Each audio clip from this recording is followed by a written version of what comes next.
आइए जानते हैं हम तुलसी जी से जुड़ी हुई एक अनोखी घटना। तुलसी जी से जुड़ी एक कथा बहुत ही प्रचलित है। श्रीमद् देवी भागवत पुराण में इनके अवतरण की दिव्य लीला कथा भी बताई गई है। एक बार शिव ने अपने तेज को समुद्र में फेंक दिया था। उससे एक महातेजस्वी बालक ने जन्म लिया। यह बालक आगे चलकर जालंधर के नाम से पराक्रमी दैत्य राजा बना। इसकी राजधानी का नाम भी जालंधर नगरी था। दैत्यराज कालनेमी की कन्या वृंदा का विवाह जालंधर से हुआ। जालंधर महाराक्षस था।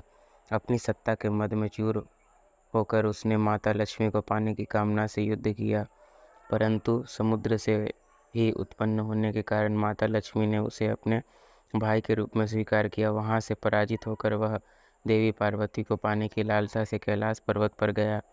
भगवान देवादिदेव शिव का ही रूप धर कर माता पार्वती के समीप गया, परंतु माँ ने अपने योग बल से उसे तुरंत पहचान लिया तथा वहाँ से अंतर्ध्यान हो गई। देवी पार्वती ने क्रुद्ध होकर सारा वृतांत भगवान विष्णु को सुनाया। जालंधर की पत्नी वृंदा अत्यंत पतिव्रता स्त्री थी। उसी के पतिव्रत धर्म की शक्ति से जालंधर न तो मारा जाता था और न ही पराजित होता था। इसलिए जालंधर का नाश करने के लिए वृंदा के पतिव्रत धर्म को भंग करना बहुत जरूरी था। इसी कारण भगवान विष्णु ऋषि का वेश धारण कर वन में जा पहुँचे, जहाँ वृंदा अकेली भ्रमण कर रही थी। भगवान के साथ दो मायावी राक्षस भी थे, जिन्हें देखकर वृंदा भयभीत हो गई। ऋषि ने वृंदा के सामने पल में दोनों को भस्म कर दिया। उनकी शक्ति देखकर वृंदा ने कैलाश पर्वत पर महादेव के साथ युद्ध कर रहे अपने पति जालंधर के बारे में पूछा। ऋषि ने अपने माया जाल से दो वानर प्रकट किए।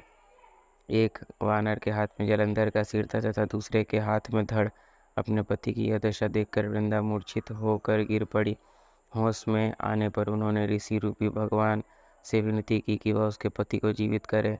भगवान ने अपनी माया से पुनः जालंधर का सिर धड़ से जोड़ दिया, परंतु स्वयं भी वह उसी शरीर में प्रवेश कर गए। वृंदा को इस छल का जरा आभास न हुआ। जालंधर बने भगवान के साथ वृंदा पतिव्रता का व्यवहार करने लगी, जिससे उसका सतीत्व भंग हो गया। ऐसा होते ही वृंदा का पति जालंधर युद्ध में मारा गया। इस सारी लीला का जब वृंदा को पता चला तो उसने क्रुद्ध होकर भगवान विष्णु को शीला होने का श्राप दे दिया तथा स्वयं सती हो गई। जहाँ वृंदा भस्म हुई वहाँ तुलसी का पौधा होगा। भगवान विष्णु ने वृंदा से कहा, हे वृंदा, तुम अपने सतीत्व के कारण मुझे लक्ष्मी से भी अधिक प्रिय हो गई हो। अब तुम तुलसी के रूप में सदा मेरे साथ रहोगी। जो मनुष्य भी मेरे शालिग्राम रूप के साथ तुलसी का विवाह करेगा, उसे इस लोक और परलोक में विपुल यश की प्राप्ति होगी।